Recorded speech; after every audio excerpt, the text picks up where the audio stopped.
warahmatullahi wabarakatuh. Innal hamdalillah nahmaduhu wa nasta'inuhu wa nastaghfiruh wa na'udzu billahi min shururi anfusina wa min sayyiati a'malina. Man yahdihillahu fala mudilla lahu ومن يضلل فلا هادي له. أشهد أن لا إله إلا الله وحده لا شريك له وأشهد أن محمدا عبده ورسوله وبعد. Kita mulai pembahasan Kitab Tauhid dengan syarahnya Qaulul Mufid. Nama yang sederhana, pembahasan sangat tinggi, sangat besar, yang seseorang akan masuk surga apa masuk neraka. Tentu ini besar sekali, tetapi judul yang beliau bawakan sangat sederhana, Kitabut Tauhid. Ini mirip-mirip dengan mustalahul hadis. Antum tahu, ilmu yang paling pelik, yang paling sulit, bukan yang paling tinggi ya, yang paling tinggi jelas tauhid. Yang paling sulit, yang paling pelik, yang sangat luar biasa rinci adalah ilmu tentang hadis. Hadis itu luar biasa sulit sekali. Bayangkan ribuan perawi hadis, dia harus tahu perawi ini sikoh apa tidak, hafalannya kuat apa tidak, dobit apa tidak, dengan gurunya bertemu apa tidak, dengan yang menyampaikan hadis itu bertemu apa tidak, dan seterusnya dan seterusnya. Ini rumit sekali, sangat-sangat rumit. Maka orang yang tahu, apalagi ahli tentang hadis, bisa dihitung dengan jari kita. Saking sulitnya, saking peliknya, dan periwayatan hadis berhenti. Nah, saking sulitnya berhenti. Berhenti pada siapa? Bukhari, Muslim, Abu Daud, Nasa'i, Tirmidzi. Berhenti kan? Setelah Bukhari tidak ada lagi kan? Antum pernah dengar rawahu Ibnu Taimiyah, rawahu Ibnu Qayyim, rawahu Imam Nawawi, rawahu Ibnu Hajar? Enggak ada kan? Adanya rawahul Bukhari, rawahu Muslim, rawahu Abu Daud, Nasa'i, Tirmidzi, Ahmad, Ibnu Majah, Malik. Berapa? Paling belasan. Saking rumitnya ilmu tentang hadis. Ya. Tapi antum tahu istilah dalam ilmu hadis disebut mustalahul hadis. Apa arti mustalahul hadis? Mustalah artinya istilah-istilah hadis. Rumit apa sederhana judulnya? Sederhana sekali. Padahal ilmunya pelik sekali, ilmunya rumit sekali. Ilmunya hanya diketahui oleh belasan ulama seluruh dunia ini. Maksudnya yang meriwayatkan tadi ya. Tetapi namanya sangat-sangat sederhana, mustalahul hadis. Ya. Nah, maka sangat tidak pantas ya ketika seorang pemula, seorang yang baru belajar menamakan ilmunya, menamakan pelajarannya, menamakan lembaganya dengan spesialisasi. Tidak pantas. Ya. Antum tahu spesialisasi bahasa Arabnya apa? Spesialisasi kan sudah luar biasa kan? Ya. Dokter spesialis jantung, bukan main, bukan hal yang biasa. Ya. Maka tidak pantas, apalagi baru belajar, menamakan istilahnya dengan spesial. Gitu. Apa? Spesial dalam bahasa Arabnya takhossus. Takhossus ini sudah tinggi sekali. Ya. Bukan baru belajar. Nah, lihat ilmu hadis yang sangat rumit, judulnya sederhana sekali, Mustalahul Hadis.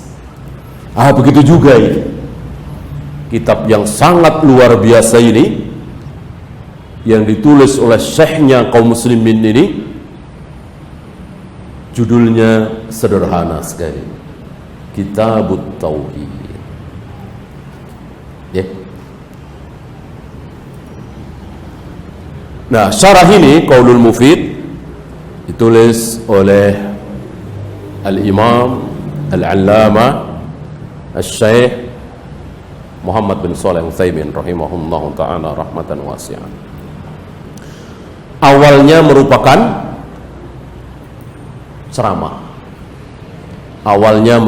ceramah. Banyak kitab-kitab yang dulunya merupakan ceramah.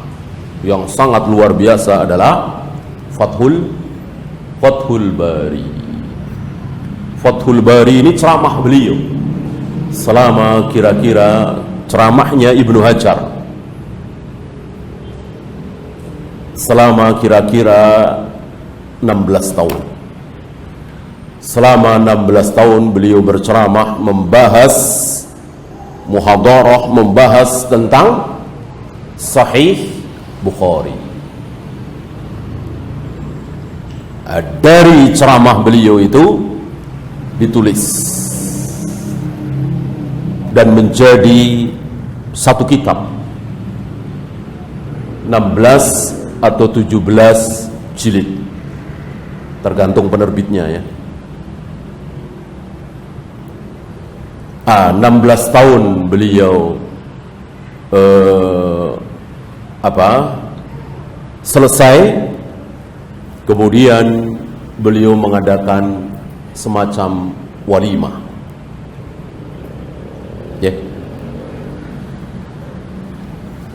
Begitu juga ini. Tapi tidak sampai belasan tahun ya. Mungkin setahun 2 tahun, karena Kitabut Tauhid kan ringkas sekali, tipis sekali. Pembahasan tentang tauhid memang ringkas, tipis. Tidak seperti pembahasan tentang fikih.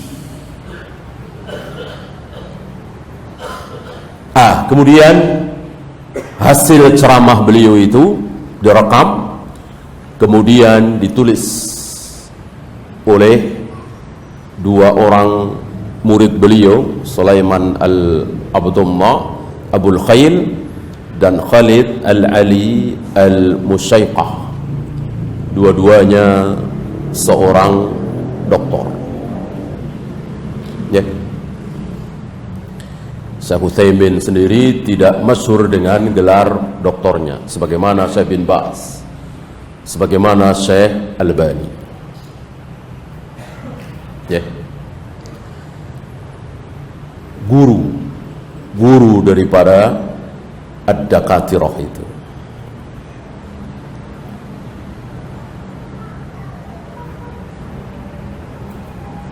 Beliau awali kitab beliau mengikuti kitab Al-Quran. Dengan apa? Kitabul kitabullah Al-Quran diawali dengan Bismillahirrahmanirrahim.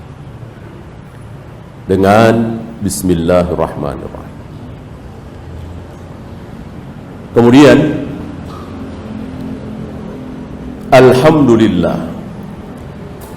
Beliau tidak mengawali dengan Innal hamdalillah, tapi Alhamdulillah.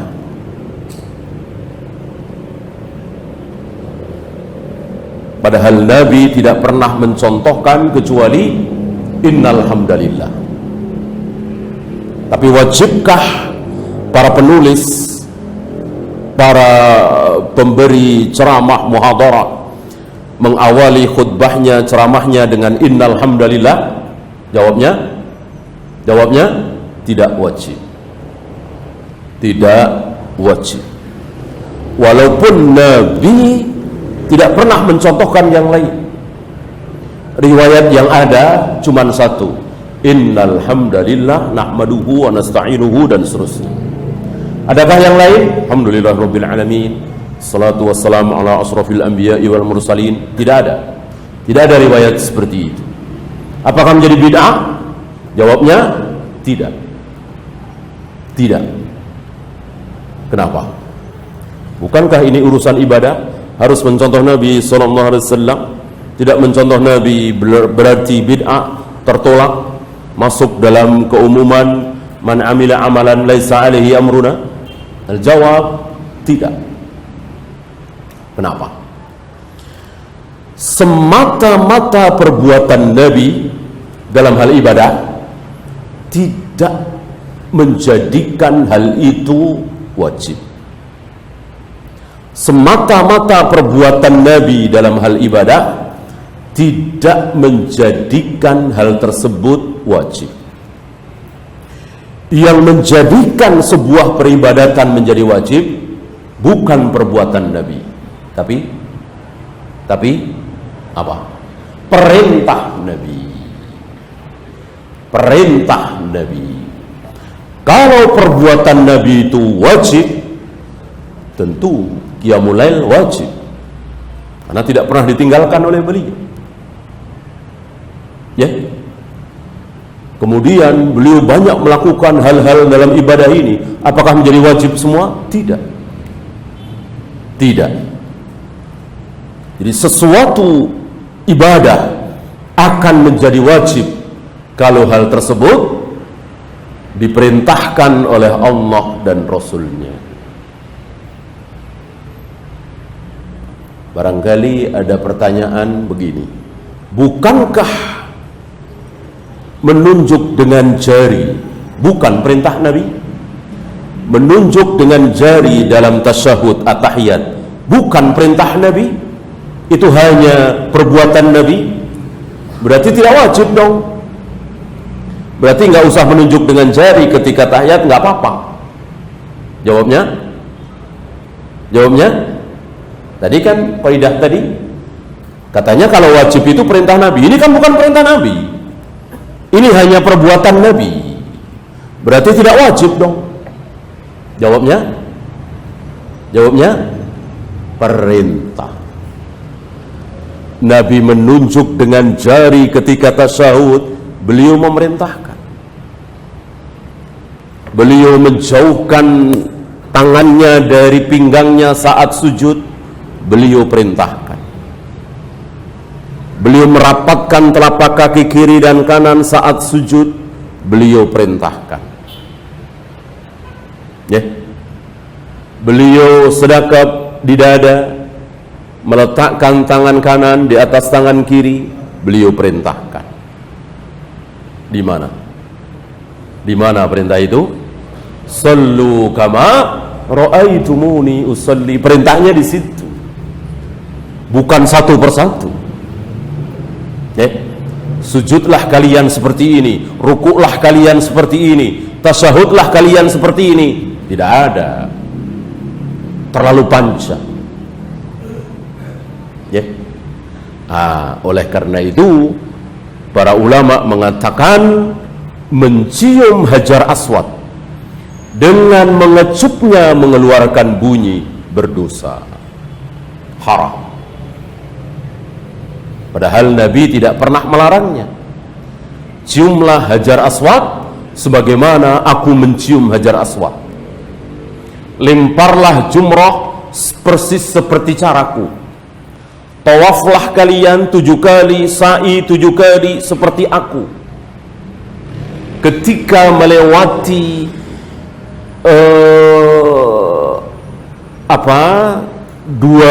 kalau sekarang 2 lampu hijau ya.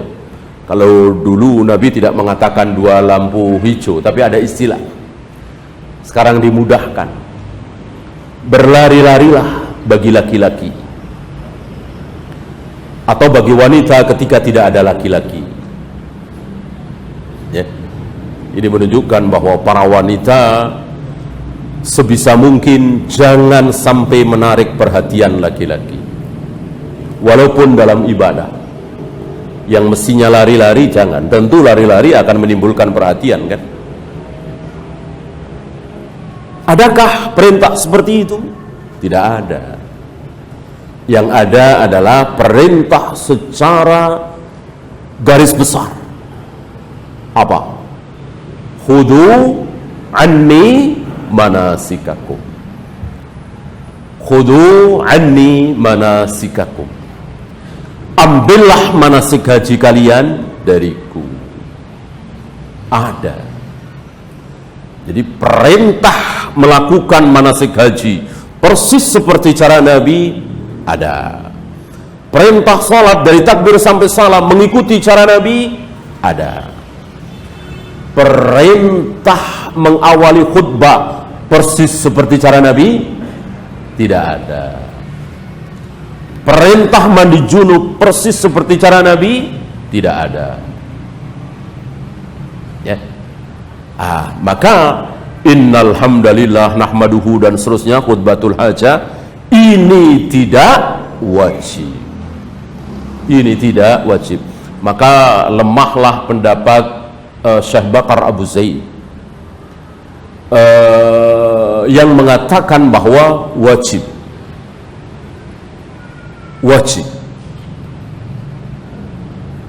mengawali khutbah bukan dengan innal hamdalillah berdosa, kata beliau. Ini pendapat yang lemah. Kenapa? Karena tadi tidak ada perintah dari Nabi. Sebuah kewajiban harus berdasarkan perintah. Al-aslu fil amri lil wujub. Hukum asal dari sebuah perintah adalah wajib. Berarti kalau tidak diperintahkan, ya tidak wajib. Ya. Nahmaduhu wa nasta'inuhu wa nastaghfiruhu. Kami memujinya, memohon pertolongan kepadanya dan memohon ampun kepadanya. Mohon ampun setelah mohon pertolongan dan setelah memuji. Ini bukan kebetulan. Nahmaduhu wa nasta'inuhu wa nastaghfiruh. Ganti saja, nasta'inuhu wa nahmaduhu wa nastaghfiruh, atau wa nastaghfiruhu wa nasta'inuhu wa nahmaduhu. Bolehkah? Tidak. Ibda bima bada Allah wa rasuluh. Mulailah dengan apa? Dengan apa yang dimulai oleh Allah dan Rasulnya. Ya. Kenapa Nabi sa'i dari Safa ke Marwah? Bukan awalnya ya, dari Safa ke Marwah, bukan dari Marwah ke Safa dulu, tapi dari Safa dulu ke Marwah. Kenapa? Karena Allah mengawali dengan Safa. Apa kata Allah? Innas Safa wal Marwata. Berarti nggak main-main. Kalau Allah mengatakan innal marwata was Safa, tentu Nabi akan mengawali dari Marwah, bukan dari Safa. Dan itu ucapan Nabi ketika beliau pertama kali sa'i dalam Hajjatul Wada. Abda'u bima bada Allah. Aku mulai dengan apa yang Allah mulai. Innas safa wal marwata. Kalau Imam Syafi'i berkata, Syekh Albani berkata, Syekh bin Bas berkata, manusia berkata, bisa saja sesuatu yang mestinya di awal ditaruh di urutan kedua. Ini mungkin, tapi Allah tidak. Allah mengatakan innas safa wal marwata, beda dengan Allah mengatakan innal marwata was safa. Ya, kalau kita mungkin sama. Gitu. Oleh karena itu pujilah Allah. Habis itu mohon pertolongan kepada Allah. Habis itu mohon ampun. Ya. Maka lihat apa yang kita lakukan di dalam sholat, apa yang terbanyak kita ucapkan dalam sholat, dari mulai takbiratul ihram, doa iftitah, al-fatihah, ayat-ayat, ruku, sujud dan seterusnya, yang terbanyak keluar dari mulut kita apa? Pujian-pujian kita kepada Allah, ya kan? Kita membesarkan Allah, kita mensucikan Allah, kita memuji Allah penuh sekali dalam kita salat. Dan ada permohonan pertolongan, mohon pertolongan, kemudian salam. Habis salam baca apa? Habis salam selesai baca apa? Astagfirullah wa alhamdulillah. Maka kali assalamualaikum warahmatullahi wabarakatuh, alhamdulillah. Salah. Kalau ra'yu barangkali, ya kita kan bersyukur. Sudah diberi kekuatan oleh Allah, ditakdirkan oleh Allah, diberi kesempatan oleh Allah untuk taat, ketaatan terbesar setelah tauhid, salat. Maka wajar salam, alhamdulillah. Salah. Ya. Ada yang seperti itu, ya kan? Salah. Tapi begitu salam yang pertama kali keluar dari mulut Nabi apa? Istighfar, astagfirullah, astagfirullah, astagfirullah, tanpa lafaz al-adim. Lafaz astagfirullah al-adim tidak keluar dari lisan Nabi setelah beliau salam.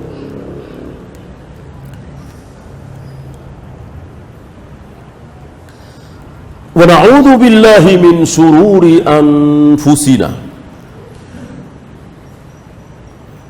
Kita berlindung kepada Allah. Biasanya kita berlindung kepada minta perlindungan kepada Pak Polisi misalnya, minta perlindungan kepada Pak Lurah misalnya, minta perlindungan kepada Komnas HAM misalnya, minta perlindungan kepada aparat. Itu dari apa? Dari apa biasanya? Dari orang jahat, dari orang dolim, dari preman, dari orang-orang yang akan menjahati kita. Lihat di sini, kita mohon perlindungan kepada Allah dari apa? Dari keburukan diri kita sendiri. Dari keburukan diri kita sendiri. Kan ada keburukan di diri kita ini. Nah, kita minta perlindungan kepada Allah. Betapa lemahnya kita di hadapan Allah, betapa kecilnya kita di hadapan Allah, betapa tidak ada artinya apa-apa kita di hadapan Allah. Maka jangan pernah memposisikan diri kita sebagai orang yang berharga di hadapan Allah. Ya, apa yang harus kita lakukan di hadapan Allah? Caci maki diri kita, rendahkan diri kita. Ya Allah, hamba-Mu yang penuh dosa, yang penuh maksiat, yang banyak menzalimi, ya, yang banyak melakukan berbagai macam maksiat. Hamba-Mu datang kepadamu ya Allah, Gitu. Yang ini tidak mungkin kita ucapkan di hadapan manusia. Ya. Tidak boleh kita merendahkan diri kita di hadapan manusia sebagaimana kita merendahkan diri kita di hadapan Allah. Wa min sayyiati a'malina, dan juga minta perlindungan kepada Allah dari keburukan amal kita. Ada di antara kita yang berzina, yang minum khamar, yang berjudi, yang korupsi, yang berbohong. Kita berlindung kepada Allah dari keburukan amal kita. Ya. Maka jangan pernah kita menyombongkan diri kita dengan keimanan saya maka saya beramal, dengan keahlian saya maka saya dapatkan kebenaran ini, dengan keuletan saya, pencarian saya, akhirnya saya dapatkan manhaj yang hak ini. Dengan kecerdasan saya, dengan IQ saya, maka saya bisa memilah mana yang hak, mana yang batil. Patutkah kalimat itu kita ucapkan di hadapan Allah? Patutkah? Tidak patut. Sombong. Sombong sekali. Dan tidak benar. Tidak benar. Apakah orang yang mendapatkan hidayah sunnah, hidayah Islam, taat kepada Allah, itu pasti cerdas, pasti IQ-nya tinggi, pasti dia ulet, pasti dia sabar, dia ini? Tidak. Apakah seluruh sahabat itu IQ-nya tinggi? Tidak. Apakah orang-orang soleh itu pasti dia ulet? Tidak. Ya. Pulangkan kebaikan-kebaikan yang ada pada diri kita hanya kepada Allah saja. Ya. Kita bisa beriman, kita bisa muslim, kita bisa taat, itu karena pemberian Allah, hadiah dari Allah, bukan atas jerih payah kita. Menurut antum, orang Buddha, orang Hindu, orang Yahudi, Nasrani tidak melakukan jerih payah? Mereka berleha-leha, mereka santai-santai, mereka bodoh, mereka tidak cerdas? Salah. Mereka melakukan jerih payah. Kan jelas ayatnya, amilatun nasibah. Apa arti amilatun nasibah?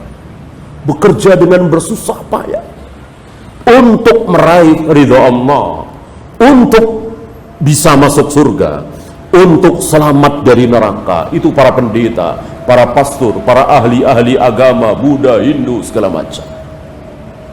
Banyak dari mereka yang tidak makan ini, tidak makan itu, tidak nikah, tidak ini, tidak itu. Ya. Bahkan pakaian saja tidak ada jahitannya. Kalau kita kan lagi ihram doang ya, itu nggak ada jahitannya, itu dikalungkan, rambut botak terus. Kalau kita lagi ihram doang kan, tahallul doang kan, botak, dia terus begitu. Susah payah apa tidak itu? Susah payah, nggak main-main, serius, sampai tidak nikah para pendeta, para pastor. Amilatun nasibah. Terusannya, tasla naran hamiyah, akhirnya mereka masuk neraka. Waliyadzubillah. Neraka yang mereka dapati setelah mereka bersusah payah untuk taat kepada Tuhan, untuk melakukan berbagai macam ibadah agar bisa selamat dari neraka, agar bisa masuk surga. Tidak taunya masuk neraka. Waliyadzubillah. Ya. Maka apa yang menyebabkan kita tidak seperti mereka? Allah takdirkan kita bisa sholat, bisa puasa, menyembah Allah, bertauhid, menggigit sunnah Nabi dengan gigi geraham, jauh dari syirik, jauh dari bid'ah, tidak makan riba, yang makan riba, yang kerja di tempat riba, rame-rame berbondong-bondong keluar dari perusahaan riba. Siapa yang mentakdirkan? Allah Rabbul Alamin. Siapa yang tolong kita? Allah Rabbul Alamin. Ya, bukan atas jerih payah kita. Syukuri itu. Jangan disombongkan. May yahdihillah, barang siapa yang diberi hidayah oleh Allah, lihat. Barang siapa yang diberi hidayah oleh Allah, berarti siapa yang memberikan hidayah? Allah. Bukan kita, bukan kecerdasan kita, bukan keuletan kita, bukan rajinnya kita, tapi betul-betul pemberian, hadiah, takdir, tulisan, kehendak Allah. Adakah yang lain? Tidak ada. Tidak ada. Itu sudah rencana Allah jutaan tahun yang lalu. Yang jelas 50.000 tahun sebelum Allah menciptakan langit dan bumi. Bukan ketika Adam disentuh punggungnya oleh Allah, bukan.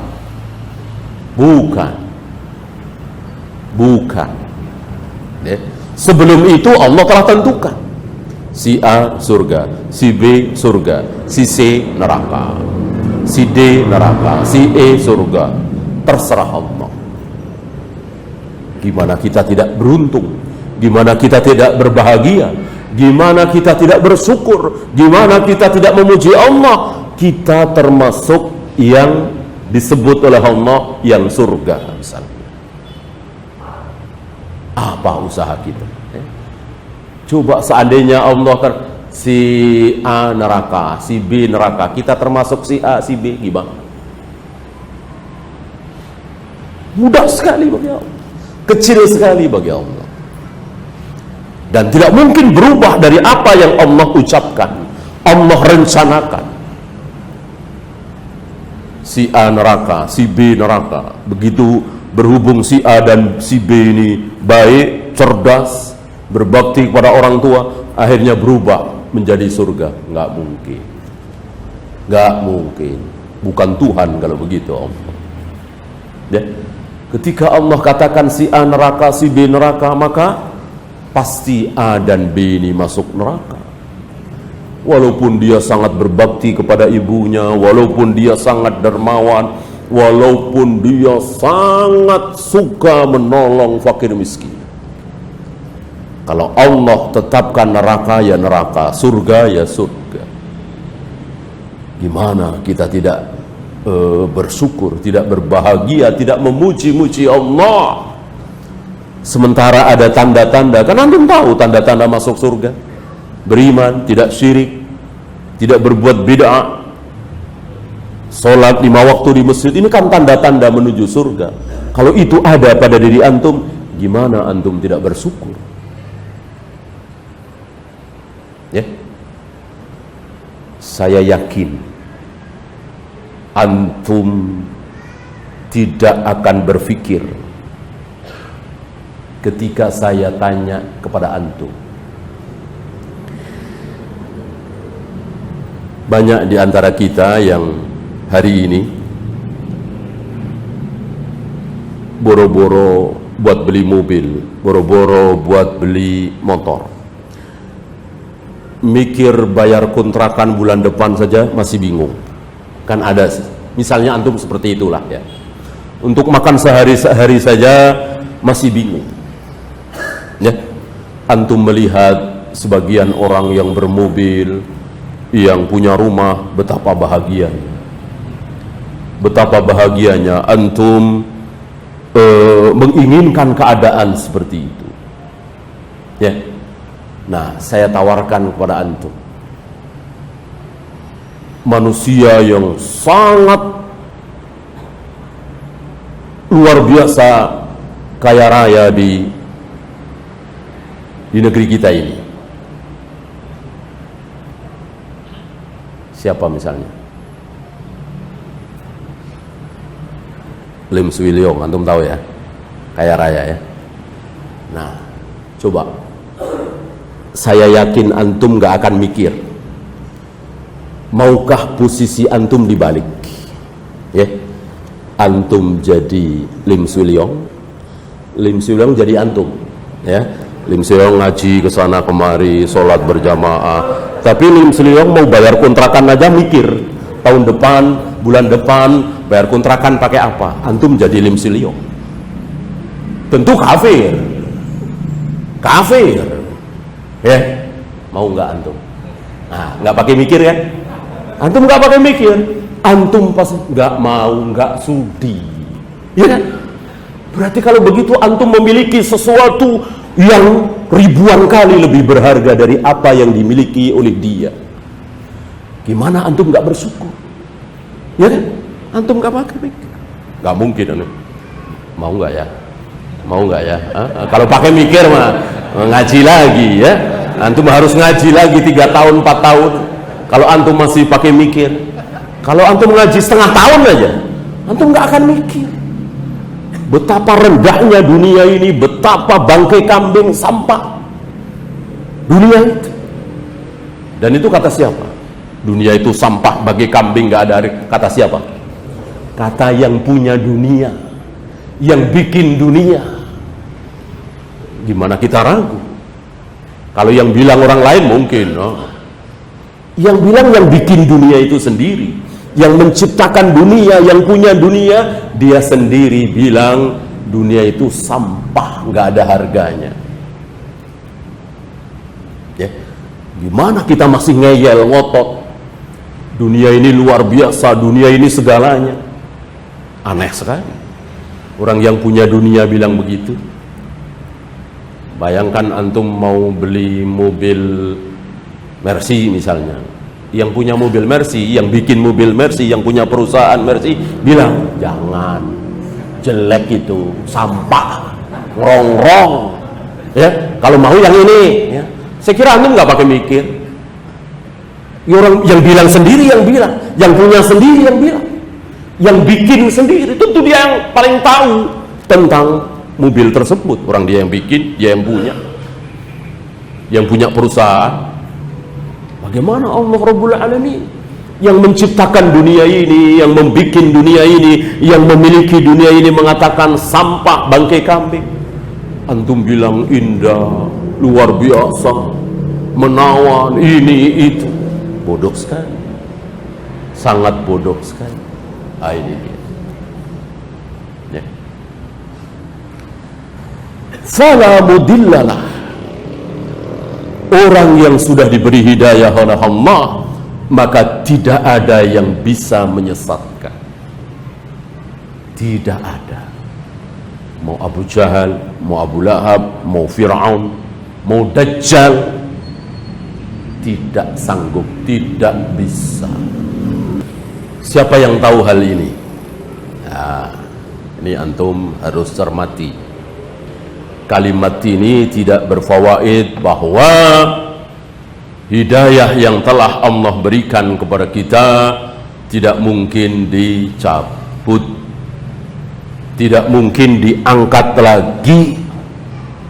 Allah kalau sudah memberikan hidayah sekali, maka hidayah itu akan terus ada sampai mati. Betul? Salah. Salah. Hidayah itu bisa dicabut lagi, bisa diambil lagi oleh Allah. Maka antum jangan main-main. Ada pengajian dimanapun diikuti. Antum, rumah antum gak jauh dari masjid itu. Siapapun yang ceramah di masjid itu antum ikuti. Antum sudah dapat hidayah sunnah. Ketika antum ditanya, kok antum sembarangan sih ngaji? Antum jawab, may yahdihillah fala mudhillalah. Kalau Allah sudah memberikan hidayah, nggak mungkin ada yang bisa menyesatkan. Mau ceramah apa, mau orasi yang luar biasa, mau aliran sesat Khawarij, Jahmiyah, Jabariyah, kalau Allah sudah memberikan hidayah kepadaku, mereka para penceramah itu nggak mungkin bisa menyesatkan aku. Betul? Lalu sembarangan Kan Allah sudah kasih hidayah sunnah kepadaku, maka nggak ada yang bisa menyesatkan, maka ngaji sembarangan.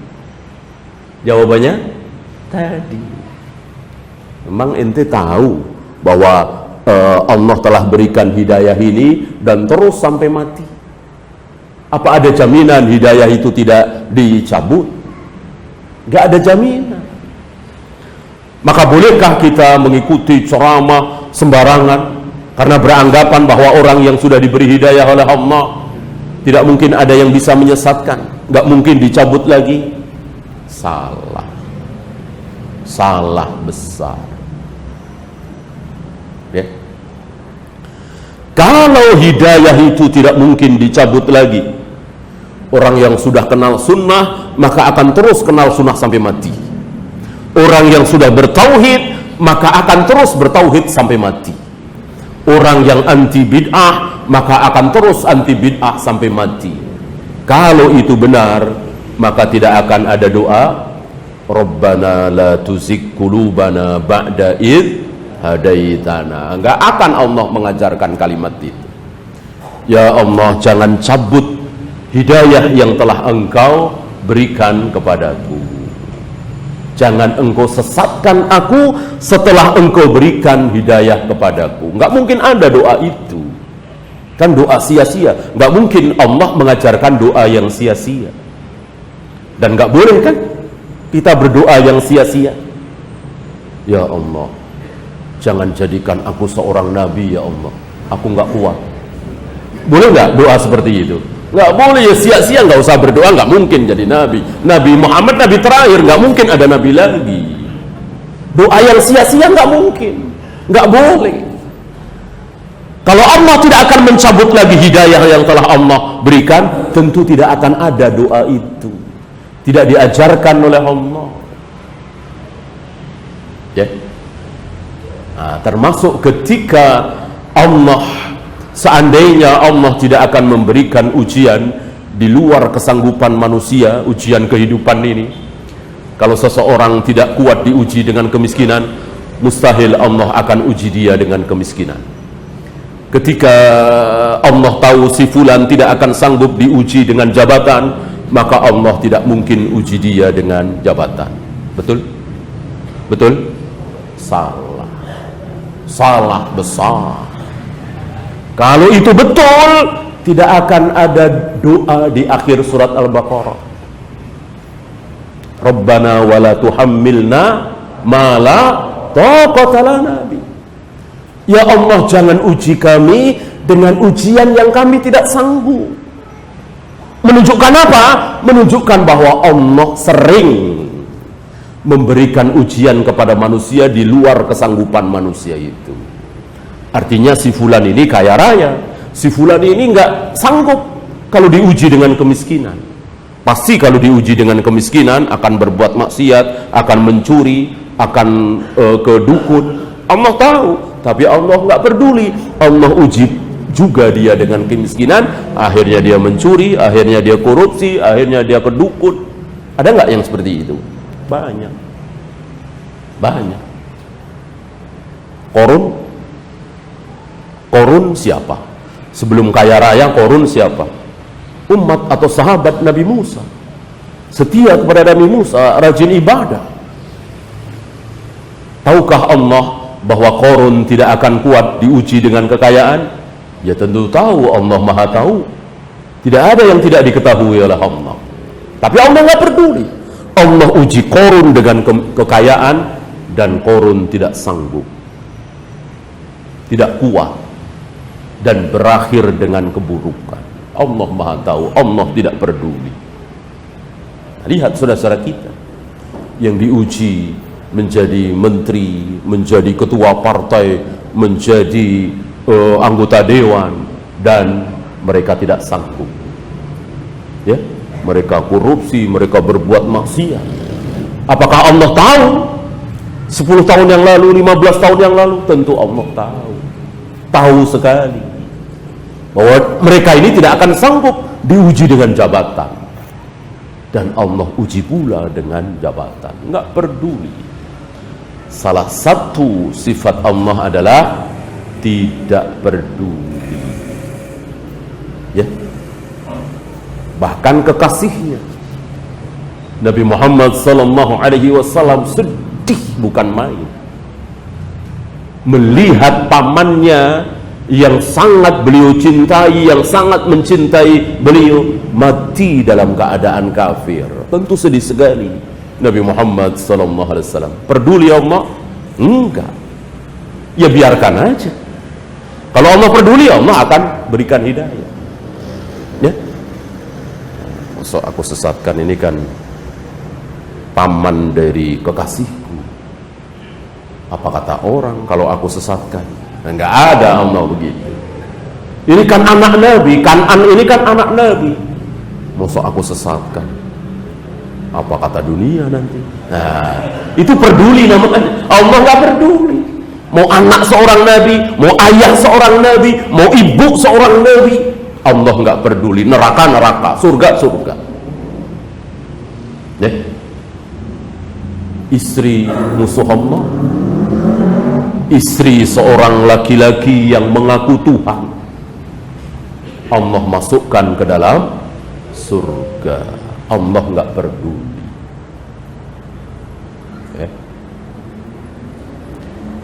Sebaliknya, wa may yudlil fala hadiyalah. Siapa yang telah Allah sesatkan, maka tidak ada yang sanggup memberikan hidayah. Mau Jibril, mau Mikail, mau Rasulullah, mau Abu Bakar, Umar, nggak ada. Nah, sadar kita, siapa kita dibanding Rasulullah, Abu Bakar, Umar, Jibril, Mikail? Nggak ada apa-apanya. Bagaimana kita merasa bisa memberikan hidayah kepada orang yang sesat? Dengan apa? Dengan tajammul. Dengan tajammul. Kalau saya sampaikan terus terang bahwa ini bid'ah, bahwa ini syirik, orang akan lari. Saya harus pelan-pelan dulu. Jangan bilang bid'ah, bilang saja tidak ada sunnahnya. Nanti pelan-pelan, berarti dia seolah memposisikan diri dia sebagai orang yang bisa memberikan hidayah. Ya. Kalau saya diundang maulid, diundang tahlilan, kok saya nggak mau datang, akan tertutup dakwah saya. Mereka tidak akan dapat hidayah sunnah. Maka saya harus datang. Biar mereka simpati dulu sama saya, biar saya dekat dulu dengan mereka, nggak apa-apa.